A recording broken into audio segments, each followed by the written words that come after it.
Olá, observadores! Bem-vindos a mais um episódio do Observa Aí, o podcast semanal do Observatório Nacional de Segurança Viária. Eu sou Rodrigo Ribeiro, Head de Marketing e Redes aqui do Observatório. Olá, eu sou Paulo Guimarães, CEO do Observatório. Oi galera, eu sou o Pedro, Head de Mobilidade Segura do Observatório. Bom, o objetivo do Observa Aí é trazer sempre as principais notícias da semana e também trazer aqui alguns assuntos e projetos mais específicos do Observatório. Hoje é quinta-feira, dia 25 de maio de 2023, esse é o 6º episódio do Observa Aí.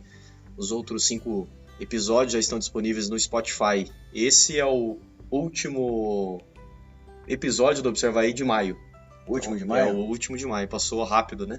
Próxima quinta-feira já será dia 1º de junho. É verdade. Passou rápido, mas parece que foi um ano, né? Exatamente, muito intenso esse mês.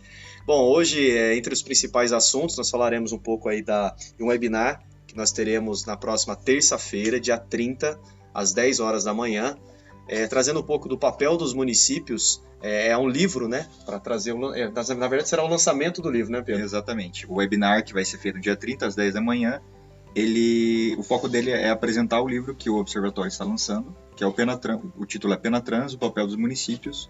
E o assunto geral desse livro é trazer o Plano Nacional de Redução de Mortes e Feridos no Trânsito no escopo municipal.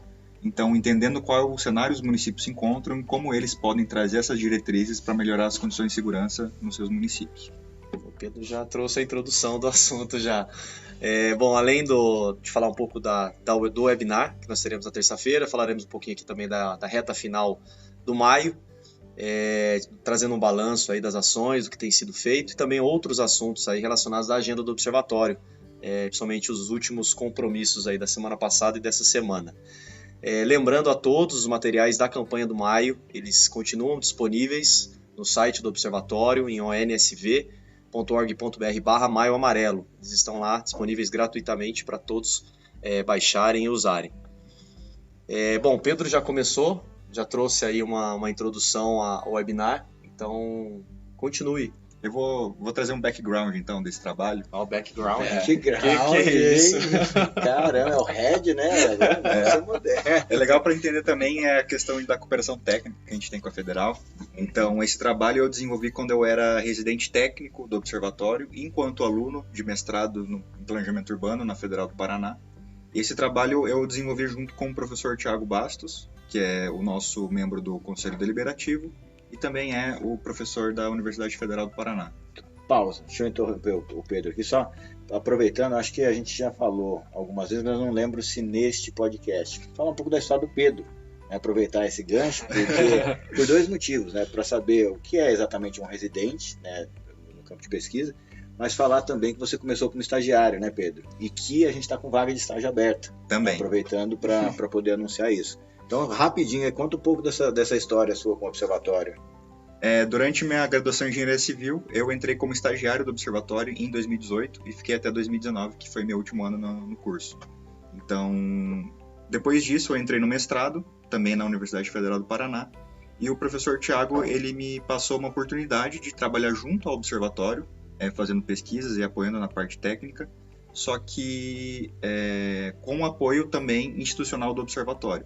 Então, eu como aluno da Federal, acabei recebendo esse apoio do Observatório, então esse é o papel de um residente técnico, tentar casar tudo aquilo que eu aprendi na universidade, na academia, aplicando numa instituição externa, que é parceira da Federal, que é o Observatório.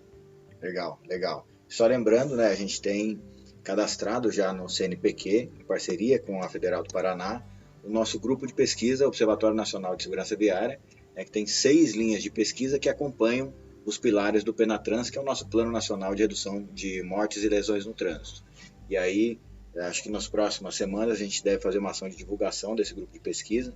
Está só finalizando aí o estabelecimento de como é que vai funcionar, como o escopo desses grupos, né? Mas também é uma oportunidade para aquele que é pesquisador, que é técnico da área de trânsito, que quer participar dos estudos do Observatório. Isso aí. Bom, muito bacana essa história, essa relação do Pedro com o Observatório.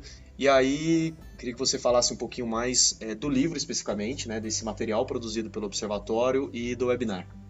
Então, o livro em si, o conteúdo dele, ele é voltado mais para o próprio Pena Trans e como os municípios eles podem, digamos, absorver o conteúdo e as diretrizes do Penatrans e aplicar isso em seus municípios.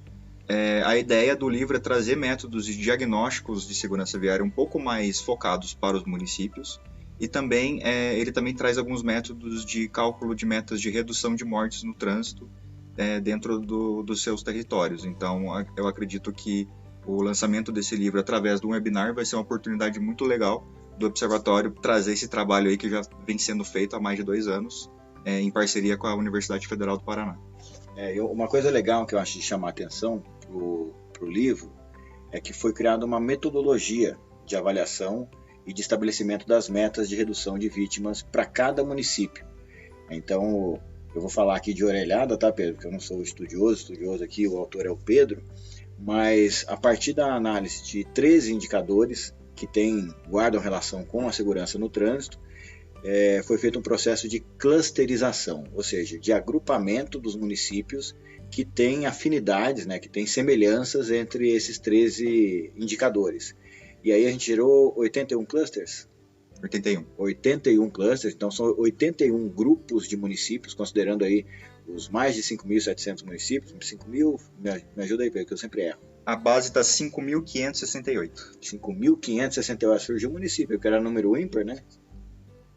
A base do IBGE é essa.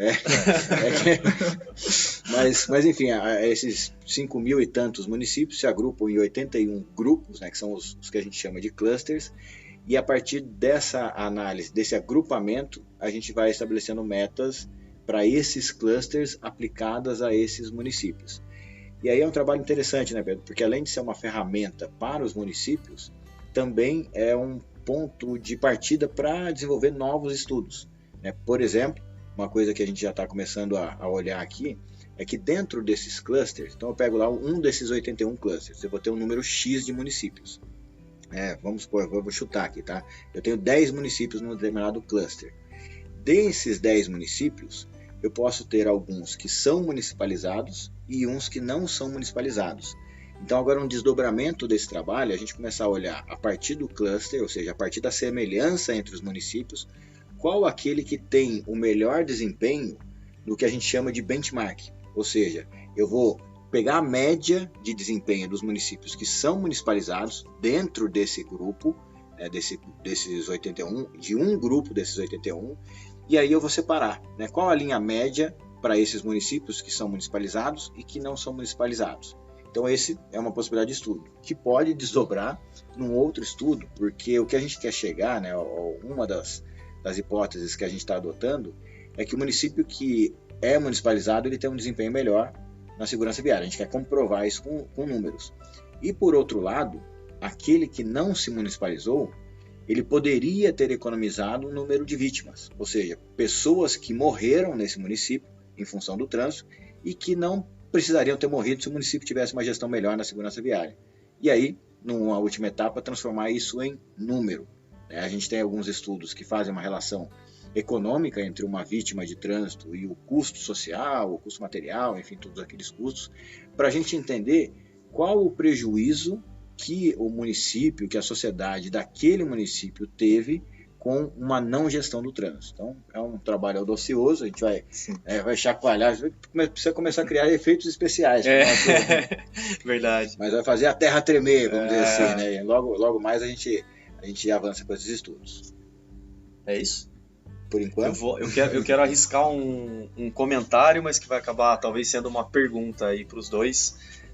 Então, só até para quem está nos ouvindo entender um pouco da importância desse material que foi produzido, do livro que foi produzido pelo Observatório. Então, basicamente, o governo federal ele criou esse plano nacional, só que era algo, não digo genérico, mas pensando a nível nacional. Isso. E aí o Observatório vem e olha para esse plano nacional e diz: não, cada município tem a sua característica e a gente precisa, cada município, analisar o seu perfil, as suas características e traçar basicamente o que esse livro faz, ele transforma o Penatrans em algo municipal. Isso, são as metas municipais, porque assim, você tem duas situações. Primeiro que o Brasil, ele é diferente, né? Um monte de país dentro de um país. E aí você tem níveis você tem as semelhanças entre os indicadores, a semelhança entre os municípios, e você tem os níveis de maturidade de cada município. Então, por exemplo, um município que já tem uma boa gestão de trânsito já há bastante tempo, ele não precisa reduzir 50%, porque ele já atingiu a meta. E tem outros municípios que nunca olharam para a gestão de trânsito, que tem uma meta que é muito maior do que os 50%. Então, para que o país atinja a meta de redução de 50%, tem municípios que vão precisar se esforçar mais e outros que vão precisar se esforçar menos. É isso, Pedro? E tem a questão contrária também. Dos conceitos que está no livro é que os municípios que têm melhores condições de reduzir, provavelmente também eles podem ter uma meta maior, porque já são municípios mais desenvolvidos, com maior estrutura, e não tem por que eles terem, digamos, uma meta mais reduzida. Eles têm a capacidade, eles têm o potencial de reduzir mais. Então, a metodologia que está no livro também leva essas considerações. Isso vai ser um grande, assim, é uma ferramenta para os gestores, mas também é uma ferramenta de, não vou dizer controle social, mas de provocação social. Então, a partir do momento que a gente divulga, né, que a gente dissemina essa informação, a gente dá condições para a sociedade de cobrar das autoridades, de cobrar dos políticos que eles se movimentem, né? Afinal, é isso que a gente faz, né? O Observatório, além de ser um centro de estudos e pesquisa, gerador de conteúdo, é um grande mobilizador da sociedade. Então, acho que a gente cumpre muito bem o nosso papel em todas as áreas que a gente se propõe a atuar, com esse trabalho que foi desenvolvido pelo professor Tiago e pelo Mestre Pedro. Né? Mestre Pedro. Legal. Então, recapitulando, o webinar será no próximo dia 30 de maio. Dia 30 de maio, às 10 da manhã. Vai ser transmitido pelo YouTube do Observatório. Em breve, quem está nos ouvindo, se você já se relaciona com o Observatório, já recebe as informações por e-mail do Observatório, você receberá aí, em breve, mais informações, enfim, o link para acessar e participar do webinar. Acabou? Não, esse assunto, da minha parte, não sim. acabou esse assunto não, olha só. Esse webinar ele vai ser mediado pelo professor Tiago, a apresentação é do nosso mestre Pedro, mas a gente tem uma participação especial, aliás, 3 participações especiais que são muito importantes para esse debate. A gente vai ter uma participação da CNM, que é a Confederação Nacional de Municípios, afinal, é quem vai nos ajudar para que essa informação chegue nas autoridades, nos gestores municipais.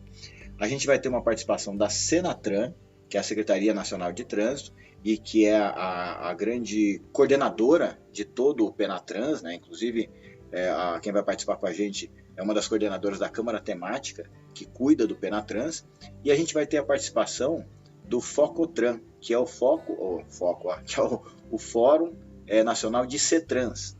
E por que o CETRAN? Porque os conselhos estaduais de trânsito é que tem o papel de fazer essa transposição das metas, as metas estaduais são definidas pelo CETRANS, e o CETRAN tem essa grande missão, né, de organizar os sistemas de trânsito estaduais, né, para não ser, né, tirar aquela característica que ficou persistindo por muito tempo entre os CETRANs, de apenas um órgão julgador de segunda instância.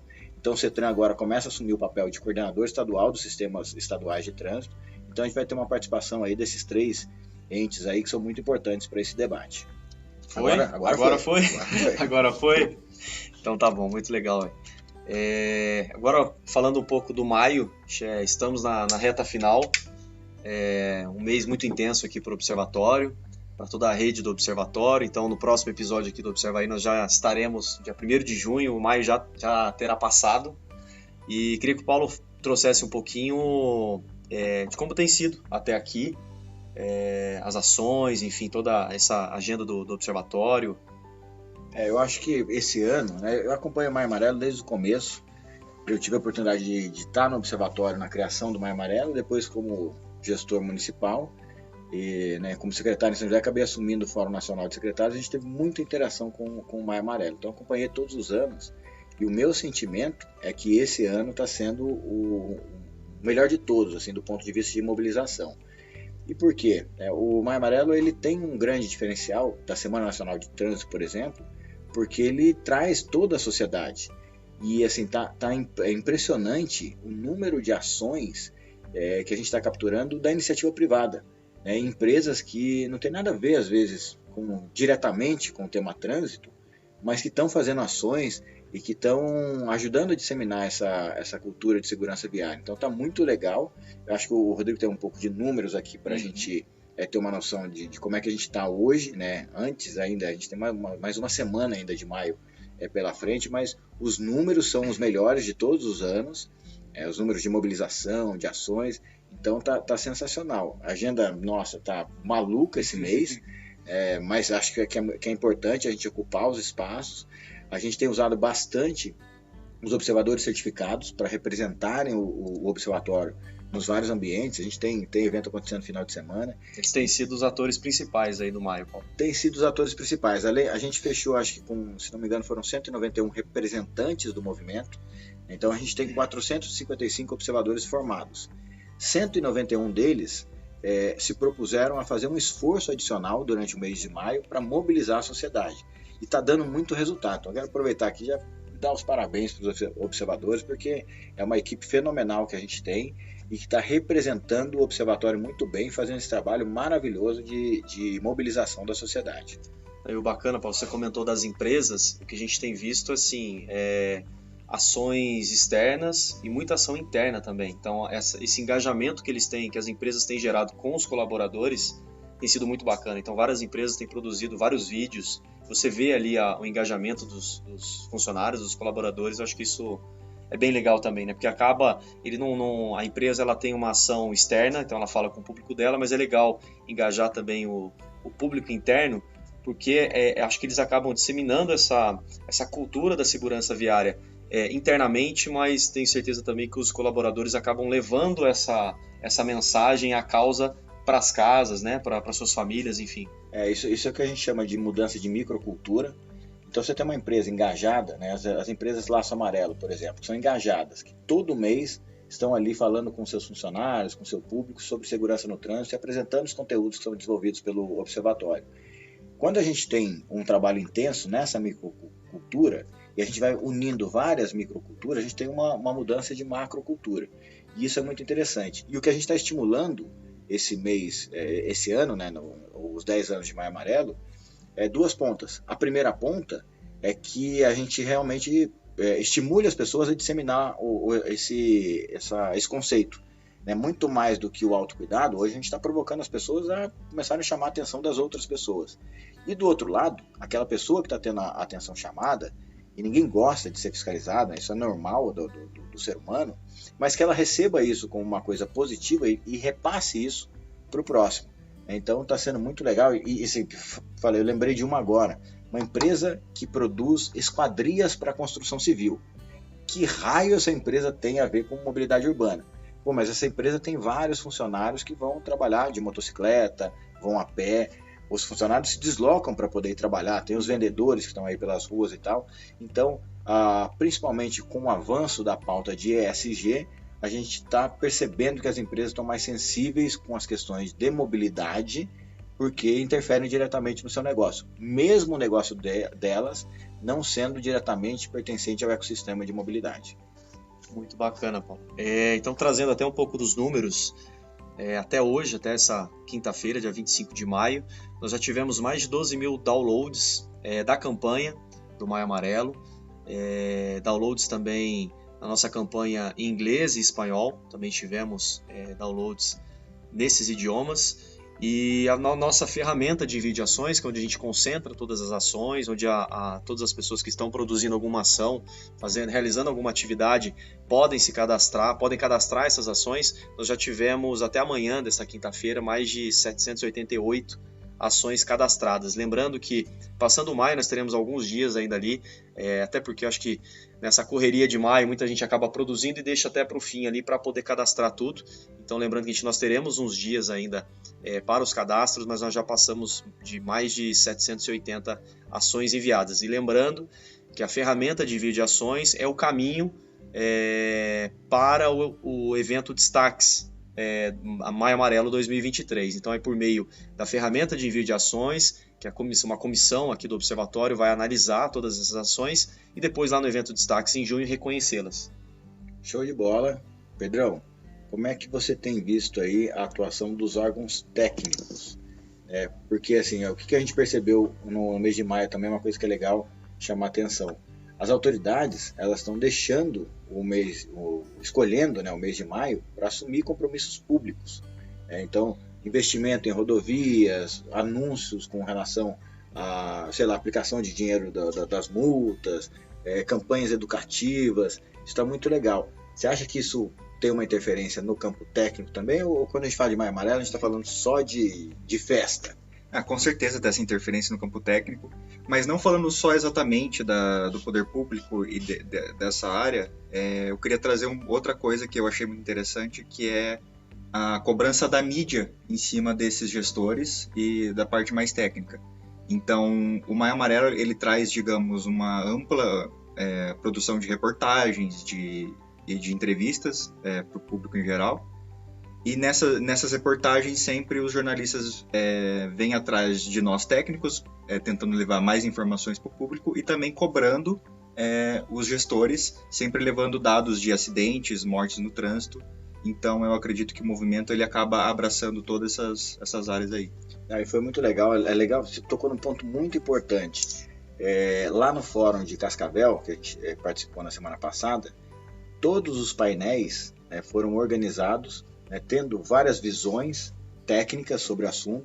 Então teve um painel que foi muito legal sobre saúde, então falaram lá os médicos, falando da relação histórica entre o crescimento dos traumas e a redução, por exemplo, das doenças causadas por vírus, por conta de vacina, enfim.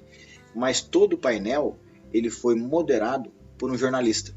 Então o Pedro tocou num ponto que foi muito legal. A gente às vezes depende, e eu falo muito isso. Ontem a gente fez uma live lá no Estadão, Mobilidade Estadão, lá com o Tião, que é o editor-chefe do Jornal do Carro, e a gente tem uma parceria, o Estadão é um dos mantenedores do Observatório, e eu estava conversando justamente isso com ele lá. Às vezes as pessoas são convidadas, por exemplo, para dar uma entrevista e acham que estão atendendo a imprensa. E, ao contrário, toda vez que a gente que a gente é chamado para participar de uma entrevista, a gente está tendo uma oportunidade e um espaço para poder chegar em mais gente e fazer essa informação chegar em mais pessoas. Então, o papel da imprensa, Pedro matou a pau, o papel da imprensa é fundamental. A gente tem aqui o Rodrigo, que é... Você é publicitário, jornalista? O que você é? Jornalista. Jornalista. Bateu no eu peito, falo fala com orgulho. Sem desmerecimento algum com publicidade, até porque eu sou técnico de publicidade também, mas eu sou jornalista. Mas legal, é uma participação importante. Acho que, por isso que eu estou muito feliz com o Maio Amarelo esse ano, porque eu acho que a gente conseguiu cumprir com a nossa meta de mobilizar a sociedade. De fato, a imprensa costuma abraçar a causa no maio e a imprensa gosta de dados, né? O Pedro, que é o nosso homem dos dados aí do Observatório, a imprensa adora números, dados, levantamentos. Eu acho que acaba enriquecendo também a pauta deles, no mês de maio. Quer falar alguma coisa, Paulo? Não, você já quer entrar Não, você já entrou eu ia dizer que você já acabou entrando aqui nosso outro assunto aqui da pauta do episódio de hoje. Na verdade, a gente vai dar uma passada agora na agenda do Observatório, alguns compromissos, nós já tivemos aí somente nos últimos dias, e você já começou falando do fórum, que houve lá na região oeste do Paraná, inclusive foi o motivo da sua ausência aqui no nosso 5º episódio do Observa Aí. Ninguém sentiu saudade, ninguém sentiu minha falta. Não, Ninguém comentou. Foi substituído aqui pela Amanda, que é uma analista de gestão aqui e inovação do Parque Tecnológico, e onde o Observatório está sediado. Mas enfim, Paulo, na semana passada você esteve lá, você já deu uma pincelada aí, queria que você passasse rapidamente por essa agenda do Observatório aí, recente. Lá a pegada do evento lá em Cascavel foi segurança no trânsito e inovações em mobilidade, vamos dizer assim. Então o primeiro dia ele foi mais focado nas questões relacionadas à segurança, então os painéis mais ou menos estruturados da forma que o Penatrans se estrutura, e o segundo dia a gente teve debates muito interessantes. A gente teve um debate com a participação da Senatran sobre regulamentação de ciclomotores, ciclos elétricos. O segundo dia ele foi um pouquinho mais voltado para a eletromobilidade.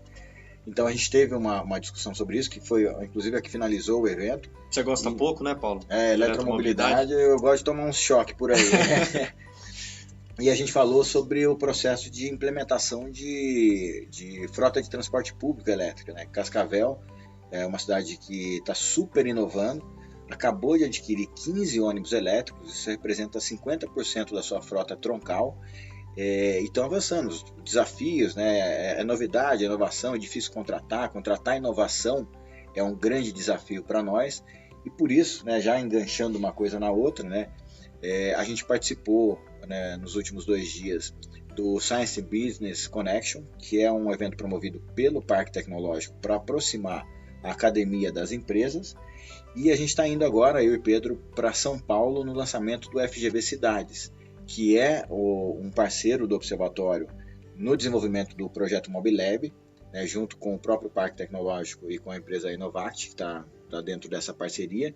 E a gente vai lá para poder participar desse lançamento, mas que tem o objetivo, junto com o MobiLab, da gente desenvolver inovação para a mobilidade. Inovação tecnológica, inovação de políticas públicas, inovação nas modalidades de contratação. Então, esses projetos que a gente tem estruturado aqui junto ao parque tem muito a ver com isso. Porque toda vez, principalmente com o gestor público, que o poder público precisa inovar, ou se propõe a inovar, ele encontra uma série de dificuldades, a começar pelos modelos de contratação. Então, o que a gente quer fazer é unir a academia, o poder público, a iniciativa privada, né, a famosa tríplice hélice da inovação, e gerar dali produtos, inclusive propostas de modalidades diferenciadas de contratação para soluções inovadoras. Um pouco da geral aí do que a gente está fazendo.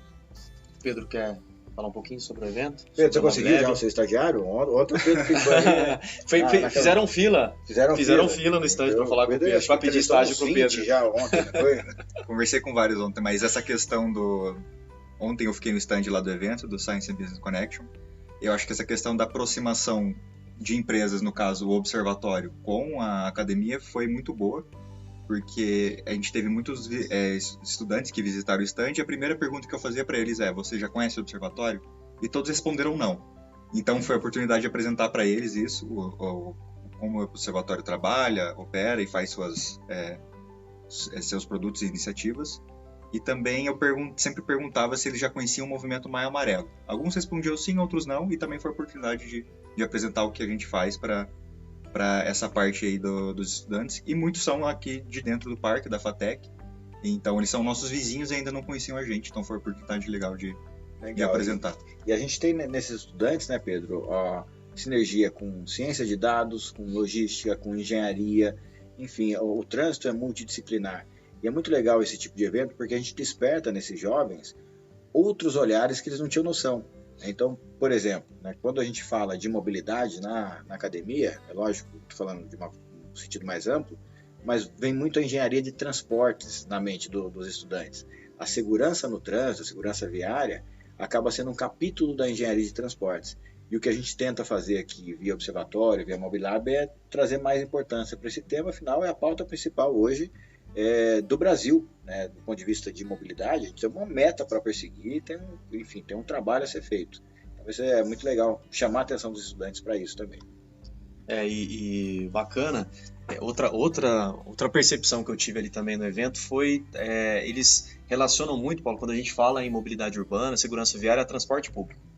E aí quando a gente começa a explicar um pouquinho mais sobre o MobiLab, de todas as possibilidades que a sociedade terá, né, de uma forma geral, com esses dados, aí eles começam a ficarem surpresos, assim, a perceberem a infinidade de opções que nós teremos com o MobiLab. Algo mais sobre o MobiLab? Sobre o Science? Acho que por enquanto é só, né? A gente vai ter desdobramentos agora na parte da tarde, e no próximo episódio a gente traz mais novidades sobre esse assunto. Só atualizando aí sobre o MobiLab, a gente já está construindo o Data Lake. Então, o Data Lake é a infraestrutura de gestão de dados, enfim, o Data Lake, o Data Warehouse, e então isso já está em processo, já está em andamento, né, para as pessoas saberem, já começou a sair do papel. Eu brinquei com o Pedro antes de ontem, né, que o MobiLab já saiu do papel, pelo menos já foi para a parede, porque ele estava lá. Já tem uma logo, né, já é alguma coisa. Aliás, Rodrigo, você precisa trabalhar melhor uma logo do Mobilab pra gente aí. Eu precisava falar isso aqui Cobrança no ar. no episódio. No ar. Tá atrasado uma coisa aí. Sacanagem. Por essa eu não esperava, você saiu da pauta, Paulo. Não estava programado isso aqui. Então, mas só para avisar, também aproveitar, o Rodrigo também tá em busca de um estagiário. Exato. Então temos 2 vagas instantâneas, imediatas aqui para estágio no Observatório. E a gente está divulgando os editais e tal. Acompanhem as redes sociais do Observatório, o site, em breve a gente divulga por lá. Boa. Bom, passando aqui rapidamente, então o Paulo já deu uma pincelada sobre a participação dele. A pincelada, tem algumas palavras que são nossas, né? Pincelada da pessoa, começa, né? É bacana e pincelada. Bacana e pincelada. Mas o Paulo participou ontem de uma live no Estadão. O tema era segurança em primeiro lugar. Teve a participação lá também de um representante da Movida. E rapidamente, Paulo, como foi essa live? A gente falou bastante sobre a situação do país, os elementos de comportamento humano que são muito... que precisam ser trabalhados, é o nosso principal desafio. E é muito legal, porque a participação da Movida, a Movida tem um modelo de negócio que faz parte aí de uma das revoluções da própria mobilidade, né? A gente tem a revolução tecnológica, enfim, a revolução da eletromobilidade, dos combustíveis limpos, e a gente tem a revolução do compartilhamento. Então, cada vez mais, a gente tem trabalhado com o conceito de uso e não de propriedade.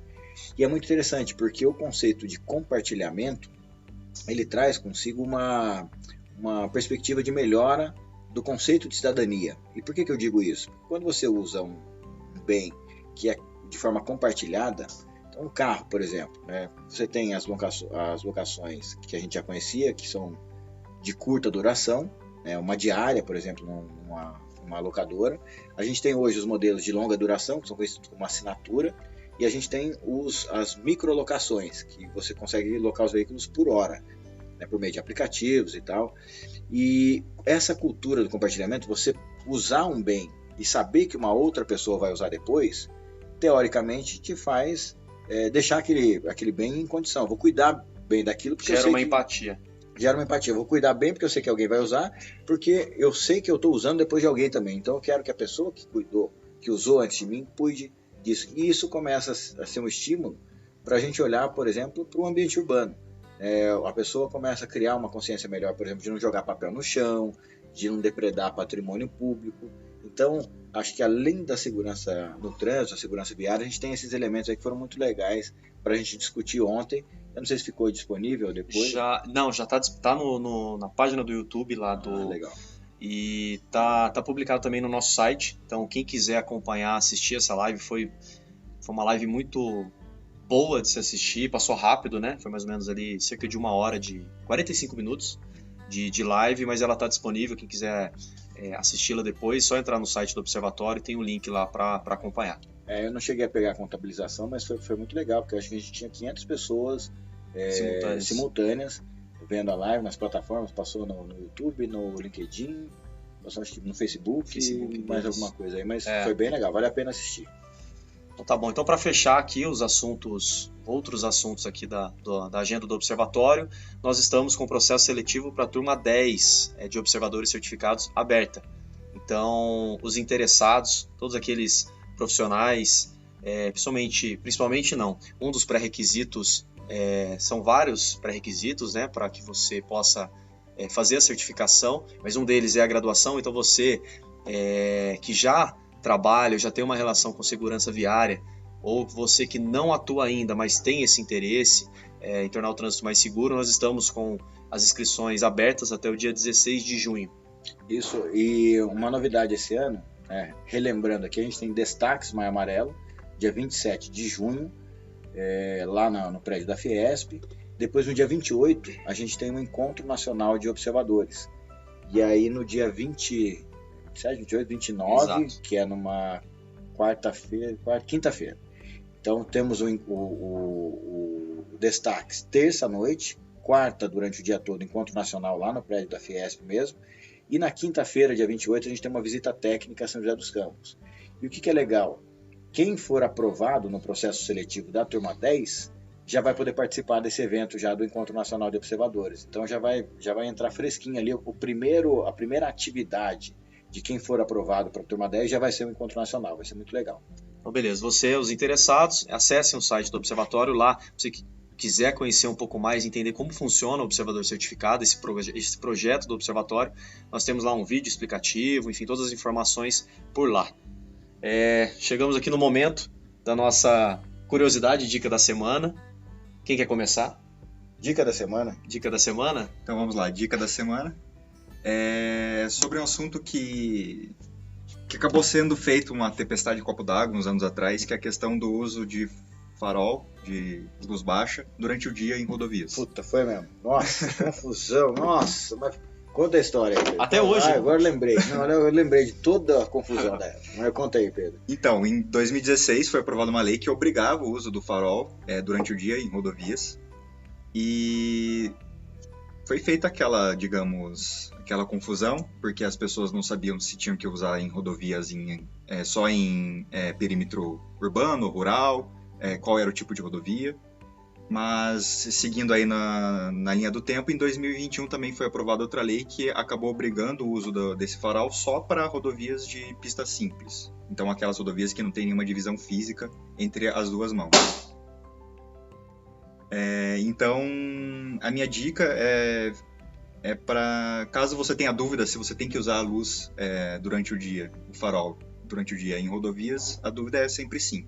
O uso do farol ele ajuda muito na visibilidade entre os condutores e também ajuda muito na percepção de distância de um veículo para o outro quando a gente está usando esse artifício aí do veículo. Travessia de pedestres também, né? Ajuda bastante. Então, assim, resumindo aí o que o Pedro está falando, na dúvida, liga o farol. Né, que foi o que a gente falava na época, porque queriam fazer audiência pública para discutir e tal. Cara, liga o farol. Na dúvida, opta pela segurança, né? Exato, liga o farol, é tão simples. É muito simples, então usem o farol em rodovias. Isso aí. Não se importe com a multa não, né? Se importe com a segurança. Se importe com a segurança, sempre. Boa. E a curiosidade, na verdade, vou complementar. São duas hoje ou não? Não, eu faltei. Já fiquei com falta. Já levou 0, né? Já levei 0, já. Vai lá. Mas eu queria complementar. A gente falou na minha outra participação sobre a evolução dos semáforos, enfim, como é que surgiu e tal. E aí eu queria falar um pouquinho sobre como eles são controlados. Né? As pessoas ainda têm muita dúvida, né? A luz acende e apaga lá, passa do vermelho para o verde, passa para o amarelo, mas como isso é feito? Então, os semáforos eles são controlados por uma coisa chamada controladores semafóricos. E estou ficando velhinho já de trânsito, mas eu acompanhei a evolução dos controladores. Então, lá atrás, os controladores eles eram eletromecânicos. Como é que era isso? Era uma engrenagem, era uma caixa elétrica que tinha uma engrenagem dentro. Essa engrenagem ela tinha uns dentes e esses dentes determinavam o tempo de acendimento de cada uma das lâmpadas. Então ele ficava rodando, a gente ia lá, né, os técnicos, para ajustar o tempo, a gente dobrava as aletinhas da engrenagem para determinar ali o tempo que a gente queria que ele ficasse aceso. Qual é o problema disso? Eram semáforos burros. Então a gente colocava lá, por exemplo, que pegar um cruzamento simples, eu vou ter um tempo de ciclo de 1 minuto. Né, esse tempo de ciclo de 1 minuto ele vai ficar dividido em 20 segundos para uma via secundária e 40 segundos para a via principal. E a gente coloca ali os tempos de amarelo e tal. E esse semáforo ele funcionava desse jeito 24 horas por dia, 7 dias por semana, todos os meses do ano. Então, quando vieram os equipamentos eletrônicos e o semáforo ele deixou, né, o controlador ele deixou de ser eletromecânico para ser eletrônico, a gente conseguiu implantar o que a gente chama de multiplano. Ou seja, eu olhava e no final de semana, por exemplo, eu não preciso ter a mesma distribuição de tempo que nos dias de semana. Então a gente começou a fazer programações semafóricas de acordo com o nosso histórico de fluxo veicular. Então eu olhava para trás, fazia uma contagem veicular e sabia que segunda-feira de manhã, a gente costuma usar pico e entrepico, então eu tenho o pico da manhã, pico do almoço e pico da tarde. Os entrepicos, um outro tipo de plano, com tempos menores, final de semana diferente, então foi dando essa possibilidade. Depois a gente teve mais uma evolução, que são os semáforos que a gente chama de semi-atuados. Então a gente começou a implantar sensores, e esses sensores, capturam a quantidade, a presença ou não de um veículo. Então, por exemplo, eu tenho uma secundária que sai muito pouco veículo e eu tenho lá a avenida principal. Então o semáforo ele ficava verde direto, né, o tempo todo para a avenida, e só quando tinha a presença de um veículo é que ele fechava para a avenida para dar oportunidade. Isso era o semi-atuado. Depois a gente migrou para o atuado. O atuado o que é? Já é os controladores todos conectados em rede e com um sistema central que olha para todo... Opa! Hoje está que tá as caições das coisas aqui. Olha o nosso efeito especial. Mas ele está conectado, então é como se fosse uma rede de computadores com um relógio central e com uma inteligência central. Então a gente começou a capturar os volumes de veículos em tempo real e fazer o acionamento e a coordenação desse semáforo em tempo real. Que pé que a gente está hoje? A gente evoluiu, acho que esse é o suprassumo hoje da inteligência semafórica, mas a gente evoluiu também na forma de captura de informações. Então antigamente a gente usava os laços indutores no pavimento, fazia lá, cortava o chão e enrolava um fio no chão, era uma espécie de bobina, e essa bobina contava quantos veículos passavam. A gente migrou para as câmeras, então hoje a maioria desses semáforos utilizam câmeras para contagem veicular, e a gente tem alguns modelos, por exemplo, São José dos Campos tem uma experiência nesse sentido, que usa informações do Google Maps para poder fazer o acionamento do semáforo. Então isso também fica para um próximo capítulo, porque que acho que a gente já está estouradaço de tempo. De tempo. É bom que eu tenho uma curiosidade já prevista deixou na manga, né? Semana. Bom, então tá bom. Esse foi mais um episódio do Observa Aí. Espero que vocês que estão nos ouvindo tenham gostado, estejam acompanhando. Fica o convite para ouvirem os outros episódios, eles estão disponíveis lá no Spotify. Lembrete de sempre do maio. Todos os nossos materiais da campanha continuam disponíveis. Baixem gratuitamente pelo site onsv.org.br/maio amarelo. Gostaria de agradecer a toda a nossa rede, aos mantenedores do Observatório, Anfávia, CNT, SEST, Senat, Mobilidade Estadão, Raizen, Uber, Única, Vibra e 3M, aos mais de 450 observadores certificados, a todas as empresas, prefeituras e entidades Laço Amarelo, as que aderiram ao Educa e as instituições de cooperação técnica. Valeu, pessoal, até o próximo episódio. Valeu, pessoal, até a próxima. Valeu, galera, até o próximo.